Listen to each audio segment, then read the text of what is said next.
우리가 지난 시간까지는 출애굽기 27장까지 성막의 구조, 또 그 안에 들어가는 구성물들에 대해서 살펴보았습니다.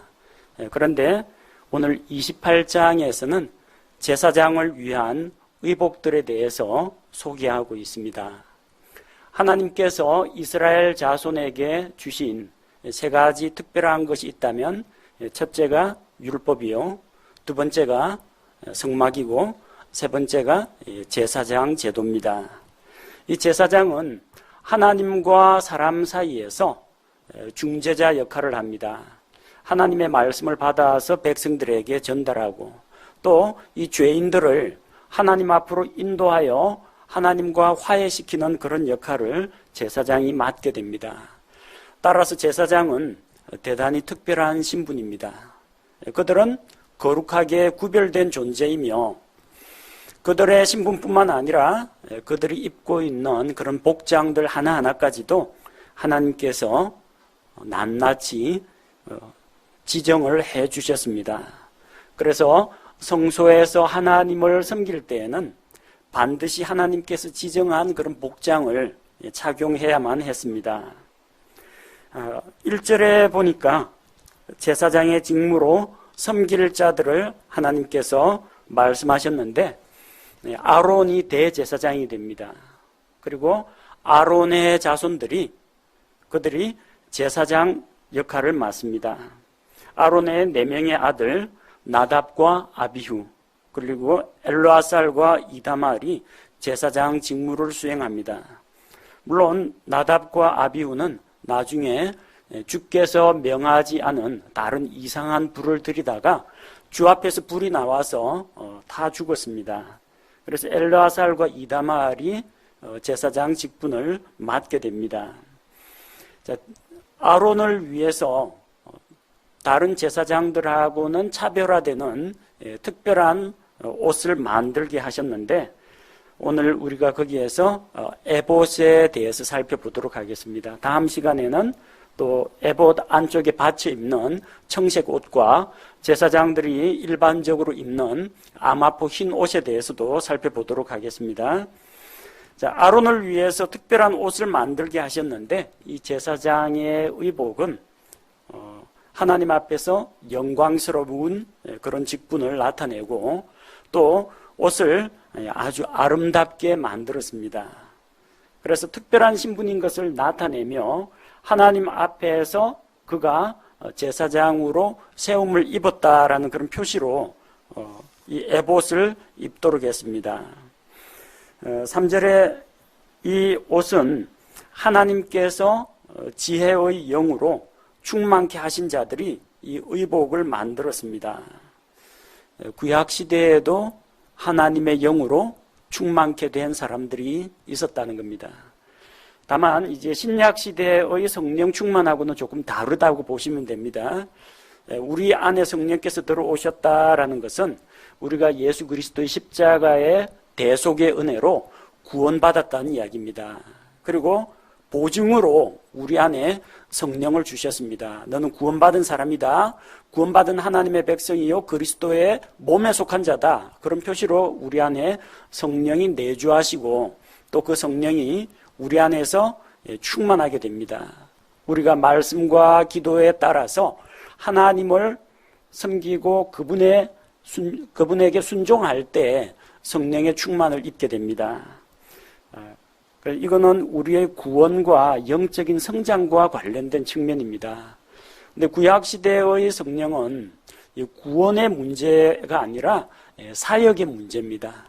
하나님께서 지정하여 맡기신 어떤 일을 수행하도록 하기 위해서 하나님의 영을 그들에게 주셨습니다. 하나님의 영이 그 머리 위에 머물러 있었더라. 혹은 하나님의 영으로 충만케 하셨다. 이런 표현들이 나옵니다. 그 성령 받은 사람은 다 구원받은 사람이냐? 그런 의미가 아니라 하나님께서 불러다가 특별한 일을 시키기 위해서 임명했다는 뜻입니다. 그래서 그들이 하나님께서 맡기신 일을 완전히 다 수행하거나 혹은 죄에 빠져가지고 하나님을 떠나거나 하면 언제든지 주께서 그 영을 거두어 가셨습니다.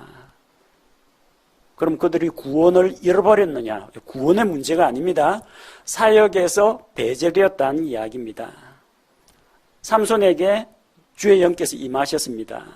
그가 나사르 사람의 소원을 어기고 자기의 그 비밀을 이방의 창녀에게 고백했다가 머리털이 다 밀리우고 결국 힘을 잃어버립니다. 주의 영께서 그를 떠나셨다고 했습니다. 사울이 시기심이 가득해서 다윗을 죽이려고 할 때 주의 영께서 그를 떠나시고 그는 악한 영의 영향을 받았습니다. 그럼 사울이 구원을 잃어버렸느냐? 그런 의미가 아닙니다. 더 이상 이스라엘의 왕으로 하나님 앞에 그 사역을 할 수가 없다는 이야기입니다. 여기에 하나님께서 지혜의 영으로 충만케 하신 자들이 있는데 성막 기술자들, 또 제사장 의복을 만드는 이런 사람들, 구원의 맥락이 아니라 사역의 맥락, 주께서 시키신 일을 하도록 지혜와 정교한 기술들을 주셨다, 그렇게 이해하시면 됩니다. 그래서 아론의 의복들을 만들게 하셨는데 바로 이를 통해서 그를 거룩하게 구별하기 위해서라고 성경이 기록하고 있습니다. 옷은 사람의 신분을 나타냅니다. 경찰관이 경찰관 제복을 입고 있을 때 누가 봐도 경찰이라는 걸 알 수가 있습니다. 물론 이제 범인을 잡기 위해서 사복 입고 근무할 때하고 또 다른 모습이죠. 군인이 군복을 입을 때는 어딜 가나 그의 신분이 표출됩니다. 외출이나 휴가 나올 때도 군인들은 군복을 입도록 합니다. 누가 봐도 군인의 복장을 하고 있습니다. 의사가 수술을 할 때 의사 가운, 수술복을 입는 것과 마찬가지입니다. 그 옷을 입는다는 것은 그 옷에 합당한 신분으로서 지금 그 직무를 수행한다는 겁니다. 물론 의사도 집에 오면은 평상복으로 갈아입겠죠. 그러나 병원이나 수술실 안에서는 해당되는 옷을 입습니다. 신분과 함께 그의 기능을 보여주는 겁니다. 제사장이 성막이나 성전에 들어가서 제사장 복장을 갖추어 입었다는 것은 지금 그가 한 개인, 자연인으로 존재하는 것이 아니라 하나님께서 세우신 제사장으로 이 자리에 서 있고 또 제사장으로서의 기능을 수행한다, 그런 의미입니다. 자, 그들이 만들어야 할 옷들이 어떤 게 있습니까? 4절에 보니까 흉패, 판결 흉패, 에봇 앞에 붙이는 정사각형 이 판입니다. 그리고 에봇, 제사장이 입는 조끼처럼 생긴 그 옷이 있습니다. 그리고 겉옷, 청색으로 된 겉옷, 그 에봇 안쪽에 이제 받쳐 입는 옷이죠. 그 다음에 수놓은 속옷, 아마프 속옷, 그리고 머리에 관, 그리고 모자, 허리띠, 이런 것들을 만들도록 했습니다. 이건 어디까지나 이제 구약시대 제사장들을 위한 복장입니다. 제사장들은 특별한 복식을 착용해서 일반 회중하고는 구별된 존재라는 것을 드러냈습니다. 자, 그런데 신약시대에는 이렇게 특별한 신분으로서의 제사장은 존재하지가 않습니다. 종교개혁자들이 주장한 바와 같이 만민 제사장주의, 곧 예수 그리스도의 피로 구속받은 그리스도인들은 누구나 다 제사장입니다. 목사만 제사장이고 나머지 회중들은 평신도가 아니라 우리가 다 거룩한 제사장이라는 겁니다. 그러니까 복식에 차이가 있어서는 안 된다는 겁니다. 목회자가 앞에 나오는데 나는 거룩한 제사장이어서 이 뭡니까? 까만색 그 목사 가운을 입는다든지 또 거기에다가 각 절기별로 이쪽에 후드를 달죠. 녹색을 달았다가 보라색을 달았다가 이 후드를 달고 그리고 제사장처럼 이 거룩한 척 행세를 하는 거 인신약교회에서는 있어서는 안 되는 일입니다. 왜냐하면 회중하고 목회자하고 차이가 없어요. 우리는 왕가의 제사장입니다. 다. 목사뿐만 아니라 일반 회중이 다. 근데 목사만 특별한 가운을 입고 일반 회중들은 그런 옷을 입지 못하도록 하면은 벌써 외적으로 신분의 차이를 두고 있다는 이야기입니다. 목사는 구약시대 제사장이 아닙니다. 이제는 짐승 잡아가지고 제사 드리고 뭐 지성소 안에 들어갈 그런 일이 없습니다. 예수님께서 십자가에서 우리 대신 희생 제사를 드리시고 하늘에 있는 지성소에 자신의 거룩한 피를 바치셨기 때문에 이제는 더 이상 제사 드릴 것이 없습니다. 그래서 신약교회 목사들은 가운이나 후드로 자기들이 일반 성도들하고 다른 특별한 존재임을 내세워서는 안 된다는 이야기입니다. 제사장 의복 가운데 중요한 것이 에봇이 있습니다. 5절에서 14절. 자, 이 에봇은 아주 아름답고 화려하게 만들었습니다. 금실, 청색, 자주색, 주홍색, 가늘게 꼬은 아마실을 사용했기 때문에 여러 가지 색깔이 잘 어우러져서 정말 아름답게 보입니다. 7절에 보니까 그 에봇의 두 어깨 조각을 연결해서 앞쪽과 뒤쪽 이게 어깨에서 만납니다. 이 어깨 조각을 연결하면은 이 제사장이 입을 수 있는 조끼 모양이 됩니다. 앞쪽에 앞치마처럼 생긴 옷 있죠? 여러분 그 자료 다 나눠드렸는데 앞쪽에 어깨에 끈 달려가지고 앞치마처럼 입은 거 있죠? 이 앞쪽 절반하고 뒤쪽 절반하고 어깨에서 만납니다. 어깨 쪽을 붙여놓으면요 하나의 완성된 옷이 됩니다. 그리고 그게 이렇게 펄럭이지 않도록 허리띠로 잘 동이도록 되어 있죠. 자, 이게 에봇이라는 그런 옷인데 에봇과 마찬가지로 에봇의 허리띠 역시 똑같은 재료로 만듭니다. 금실, 청색, 자주색, 주홍색 실과 가늘게 꼬은 아마실로 금빛이 나고 파란빛이 나고 자주빛, 주홍빛 그리고 하얀색 이렇게 5가지 색깔로 구성이 되어 있습니다. 사진에 보시면 저 에봇의 두 어깨에 영어로 적혀서 여러분 좀 알아보기 힘들 겁니다. 에봇의 두 어깨 위에 보석이 2개가 달려 있습니다. 줄마노 보석이 왼쪽 오른쪽에 각각 하나씩 달려 있어요. 그래서 각각 이스라엘 자손 몇 명이에요? 야곱의 아들 12아들이죠. 그래서 태어난 순서대로 그들이 태어난 순서대로 한 보석에 첫째부터 6째까지 다음 보석에 7째부터 12째까지 이렇게 6명씩 이스라엘 자손의 이름을 새기도록 했습니다. 자, 이스라엘 자손들의 이름 순서는 우리가 창세기에서 이미 살펴봤고 또 오늘 나눠드린 자료에도 이따가 소개가 되어 있습니다. 자, 그래서 이스라엘을 기념하는 두 보석을 어깨 견장처럼 착용하도록 되어 있습니다. 그 보석에는 도장을 새기는 것처럼 보석에다가 이름을 새깁니다. 르벤, 시므온, 레위, 유다, 히브리어로 그렇게 이름을 새깁니다. 그리고 그 줄마노 보석은 금으로 만든 장식 핀에 물립니다. 장식 핀에 물려가지고 어깨에 고정을 시킵니다. 그래서 이제 두 보석을 양 어깨에 부착하고 있습니다. 대제사장의 어깨가 무겁습니다. 대제사장의 양 어깨에는 이스라엘 12지파를 짊어지고 있습니다. 구약시대 대제사장은 이스라엘 12지파를 짊어지고 있었습니다. 오늘날 우리의 대제사장이신 예수 그리스도에게는 모든 교회의 성도들이 그분의 어깨에 매달려 있습니다. 우리가 사실 무거운 짐입니다. 주님께서 능히 우리를 감당하실 수 있다는 겁니다.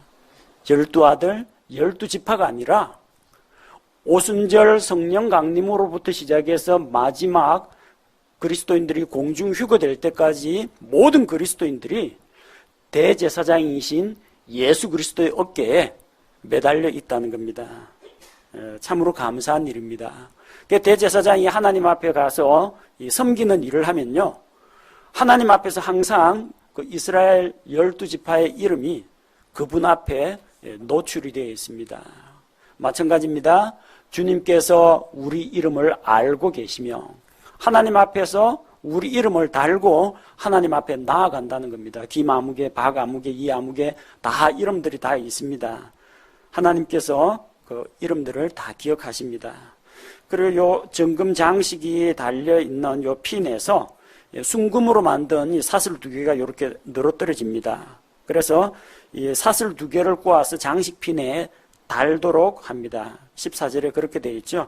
이거는 언제 사용하느냐? 잠시 뒤에 판결의 흉패를 에봇에 어떻게 부착하는지 그때 요 금으로 꼰 사슬에 고리를 달아서 연결하는 이야기가 곧 이어서 나오게 됩니다. 자, 이 화려하게 만든 에봇이라는 조끼처럼 되어 있는 걸치는 옷, 그 앞쪽에 이 가슴팍에 판결의 흉패가 붙어 있습니다. 여러분 그 그림 보면은 보석 3개씩 4줄로 되어 있는 요 정사각형 판이 보이죠? 그게 판결의 흉패입니다. 자, 이 판결의 흉패는 어떻게 만드느냐? 에봇과 같은 재질로 만듭니다. 그러니까 금색, 청색, 자주색, 주홍색 실과 가늘게 꼰 아마실로 만듭니다. 색깔이 알록달록한 게 똑같이 되어 있죠. 그리고 16절에 보니까 판결 흉패는 2겹으로 만듭니다. 2겹으로 되어 있다는 건 뭐예요? 지갑처럼 이 벌리면 속이 비어 있다는 겁니다. 왜 비어 있느냐? 우리가 읽은 말씀 가운데 30절에 나오는 이제 우림과 둠밈을 그 안에 넣어두기 위해서 포켓처럼 되어 있습니다. 지갑처럼 되어 있습니다. 그래서 주머니 형식으로 되어 있고요. 그리고 모양은 정사각형입니다. 가로로 한 뼘, 세로 한 뼘입니다. 정사각형. 그래서 이것은 무엇을 의미하느냐? 비뚤어지지 않은 공평무사한 하나님의 판결이라는 의미입니다. 하나님의 공의, 하나님의 정의로운 판결을 나타내는 것입니다. 자, 그리고 이 판결 흉패에도 보석을 물립니다. 어깨에는 줄만호 2개가 달려있죠. 판결 흉패에는 보석이 12개가 들어갑니다. 17절 말씀해 보니까 보석을 한 줄에 보석을 3개씩 해서 4줄로 구성하도록 되어 있습니다. 그러니까 한 줄, 2줄, 3줄, 4줄, 4줄로 되어 있고 한 줄마다 보석이 하나, 둘, 셋, 3개가 달려 있습니다. 그래서 17절에서 20절에 보면 그 보석의 순서가 나오죠. 첫째 줄은 홍보석, 황옥, 성유석. 두 번째 줄은 에메랄드, 사파이어, 다이아몬드. 그 다음에 세 번째 줄에는 호박, 만호, 자수정. 네 번째 줄은 녹주석, 줄만호, 벽옥. 이렇게 12개의 보석입니다. 그리고 이 보석은 각각 이름이 있는데 이스라엘의 12아들의 이름을 따서 이 보석을 달았기 때문에 각각의 보석이 태어난 순서대로 12아들 이름하고 대응이 됩니다. 루벤, 시므온, 레위, 유다, 단과 납달리, 갓과 아셀, 이사갈과 스불론, 11째 아들 요셉, 막내 아들 베냐민, 이 순서입니다. 가끔 가다 보면 이 보석 순서를 태어난 순서대로 안 적고 이스라엘 12지파 진영 배치 순서대로 적는다든지 다른 식으로 적어놓은 그런 강에서나 이런 것들이 많습니다.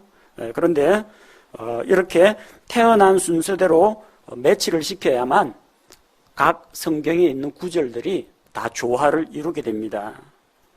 우리 여기에 지금 제사장의 의복에 영어로 된 그 보석 이름은 정확하게 킹제임스 성경에 나온 순서 그대로 되어 있습니다. 다른 영어 역본 보면은 이 보석 이름이 일치가 안 됩니다. 보석 이름이 막 다른 걸로 바뀌어 있어요. 그래서 이거 출애굽기하고 다른데 요한계시록하고 이 매치를 시켜야 되는데 매치가 안 되는 그런 경우가 발생합니다.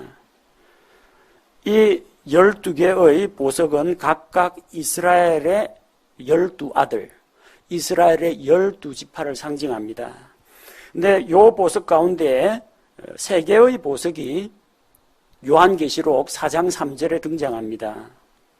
자, 요한계시록 4장 3절에 하나님의 영광이 나타납니다. 요한계시록 4장 3절에 보니까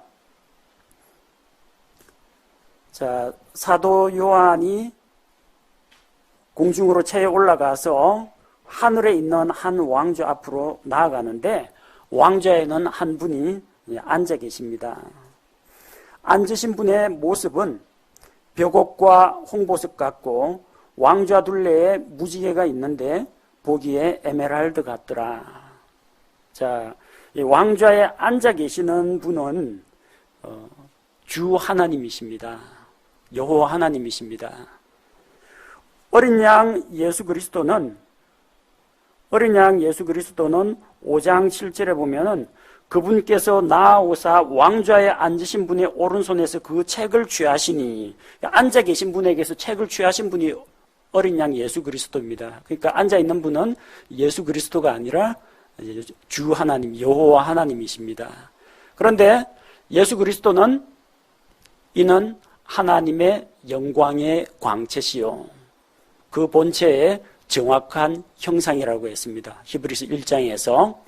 자, 그래서 그 하나님의 모습, 하나님의 그 영광이 어떠한 빛깔로 드러나는지 계시록 4장 3절에 나타나 있습니다. 예수 그리스도는 하나님의 영광의 광채시죠.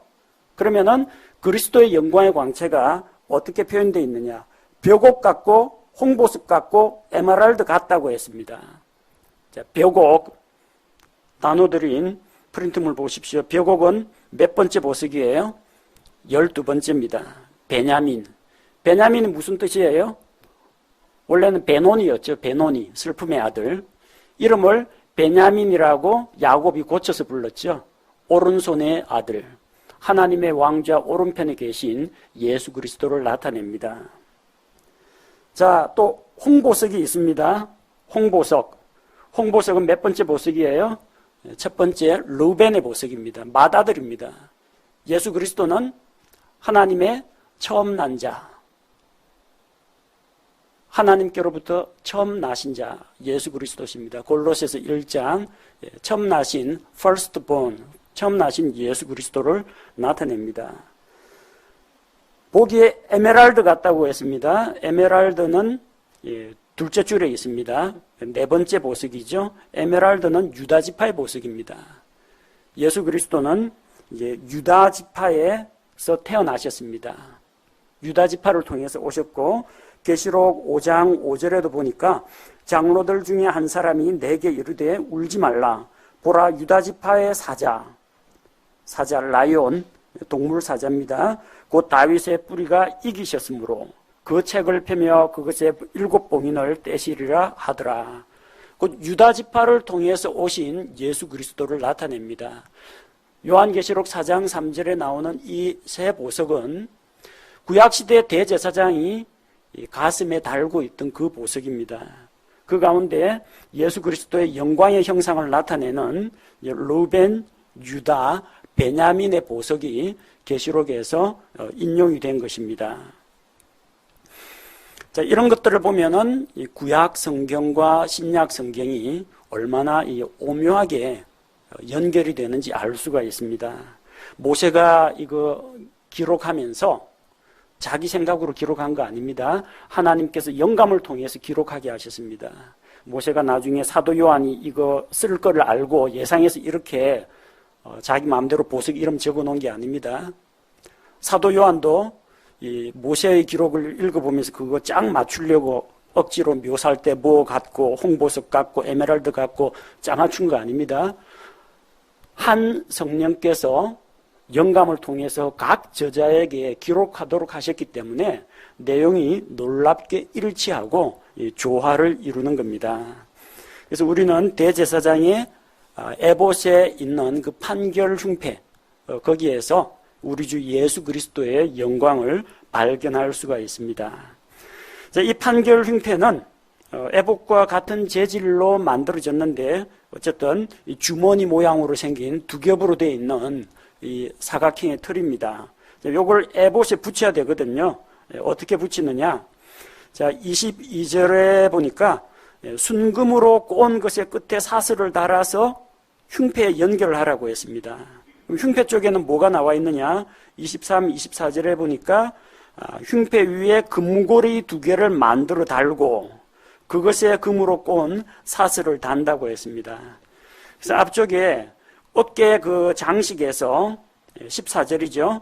순금으로 사슬 두 개를 만들어서 장식핀에서 달아서 내려오는 그 사슬이 있습니다. 자, 그것이 어디에 연결되느냐 하면은 여러분 그림 보시면은 사각형의 그 판결 흉패 상단 왼쪽과 오른쪽에 동그란 금색 고리가 달려 있죠. 금색 고리가 달려 있죠. 그게 사슬을 통해서 어깨에 있는 장식핀까지 연결이 됩니다. 그래서 위쪽에 이렇게 매달려 있는 그런 형태입니다. 매달려 있는데 그것만 있으면은 걸을 때 어떻게 돼요? 이게 떨어져 가지고 몸에서 떨어져서 철렁철렁 하겠죠. 그렇게 안 되려면 에봇에다가 바짝 조여줘야 됩니다. 자, 그래서 흉패를 이제 에봇에 밀착시키는 방법이 26절에서 28절에 나옵니다. 자, 금고리 두 개를 만들어서 에봇의 안쪽에 있는 흉패의 가장자리에 달고, 자, 이번에는 그 사각형의 틀 중에서 아랫단, 사각형 틀 아랫단에 보면은 금고리 두 개가 이 모서리에 달려 있습니다. 거기 금고리 두 개가 있고, 다른 금고리 두 개가 또 있는데, 이 에봇을 조이는 허리띠 있죠? 이 허리띠. 그 허리띠 위에도, 허리띠 위에 금고리 두 개가 달려 있습니다. 허리띠에 달린 금고리 두 개하고 저 판결 흉패 그 아랫단에 달리는 금고리 두 개를 어떻게 연결하느냐? 청색 끈으로 묶으라고 했습니다. 아래쪽에 여러분 그 그림으로 보시면요. 파란색 옷을 그 밑에 받쳐 입었기 때문에 잘 안 보이긴 하는데, 왼쪽 편 그 제사장의 오른팔 팔꿈치 있죠? 그 팔꿈치 있는 부분에 보면은 청색 끈이 허리띠에서 판결 흉패까지 연결되어 있는 게 보입니다. 실은 그 고리하고 고리를 청색 끈으로 동여맨 겁니다. 그 다음에 그 제사장 입장에서 왼쪽 가슴 아래쪽에 있는 그 사각형 모서리 아래쪽에 고리 하나 보이죠? 그리고 허리띠에도 금색 고리가 하나 있습니다. 그 두 개가 청색 끈으로 지금 묶여 있습니다. 이게 덜렁덜렁 거리지 않고 에봇에 딱 밀착되고, 또 이게 허리띠 아래쪽으로 축 늘어뜨리지 않도록 어깨에 이게 매달려 있는 겁니다. 항상 이 대제사장이 하나님 앞에 성소에서 섬길 때, 그때는 이런 아름다운 옷을 입고 에봇을 입고 에봇 위쪽에다가 판결 흉패를 달고 다녀야 했습니다. 29절에 보니까 제사장은 성소에 들어갈 때 판결의 흉패를 착용한다고 했습니다.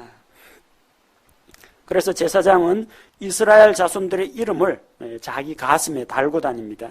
그래서 주 앞에서 기념물이 되도록, 주 하나님 보십시오, 이 가슴에 새겨진 이 이름들이 바로 당신의 백성입니다 하고 대제사장이 하나님 앞에서 보여드리는 겁니다. 우리의 대제사장 예수 그리스도의 가슴에도 구원받은 자들의 이름을 담고 있습니다. 그분의 가슴에.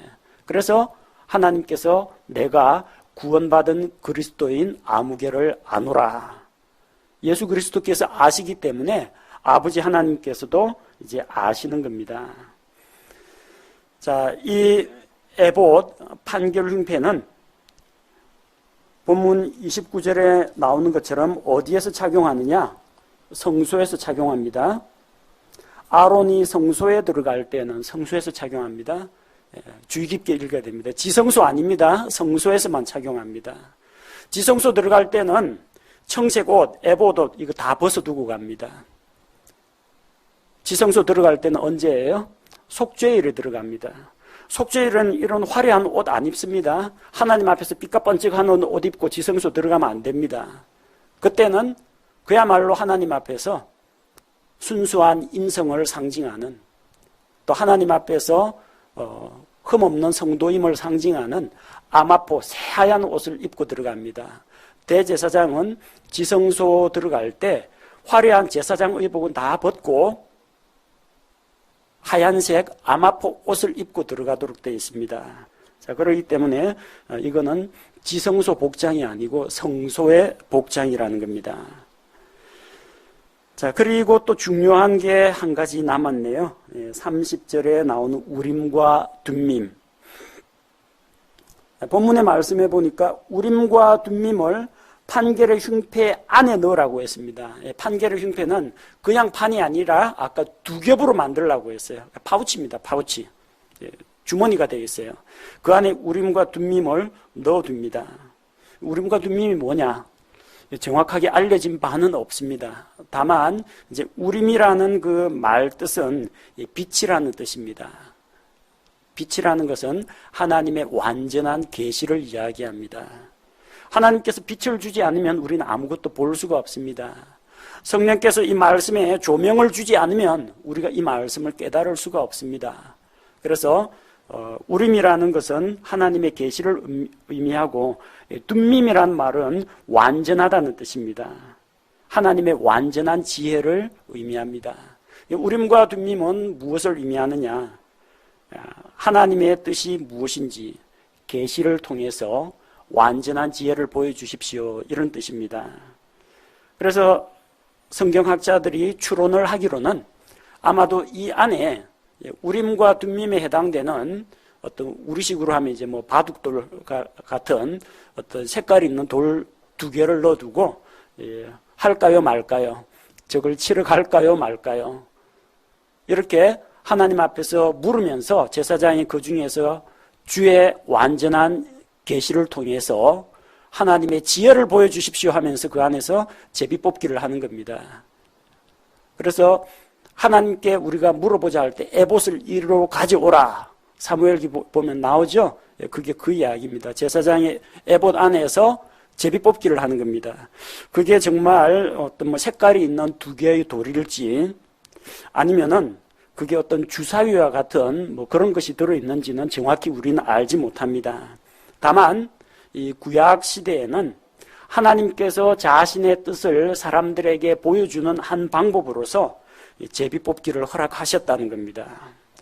사무엘상 28장 6절에 보면 사울이 주께 여쭈었으나 주께서 꿈으로도 우림으로도 대언자로도 그에게 대답하지 아니하시니라. 사울이 하나님을 떠나가지고 대언자 사무엘의 말도 듣지 않고 하나님의 말씀에 불순종했기 때문에 더 이상 그에게 계시나 지혜를 주시지 않았다는 겁니다. 근데 정상적으로 하나님께서 사람들에게 자신의 뜻을 보여주실 때는 어떻게 했느냐? 꿈으로 보여주십니다. 환상이나 꿈으로 보여주십니다. 혹은 제사장이 가지고 있는 이 우림으로, 우림이라는 것은 요 판결 흉패 안에 들어가는 어떤 것입니다. 그 우림으로 계시하실 때도 있었습니다. 혹은 대언자를 통해서 하나님의 말씀을 통해서 명확한 길을 보여주기도 하셨습니다. 아론은 그래서 주 앞에서 이스라엘 자손들에 대한 판결을 항상 자기 가슴에 둡니다. 주님, 하나님의 완전한 계시를 통해서 제가 옳고 그른 것을 분별하게 하옵소서. 하나님의 완전한 지혜로 제가 제사장으로서 거룩한 것과 속된 것을 분간하게 하옵소서. 이 사람의 문둥병이 과연 나았는지 아직 발병 중인지 제가 구분할 수 있도록 하옵소서.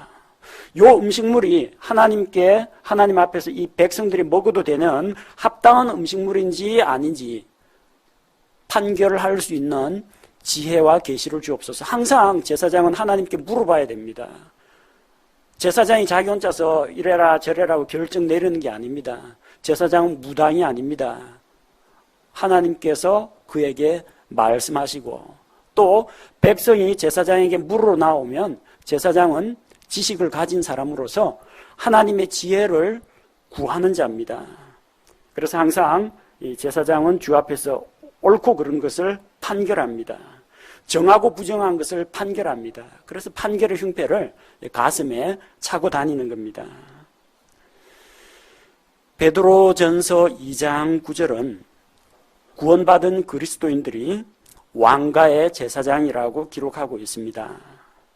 우리는 하나님께로부터 구별된 제사장들입니다.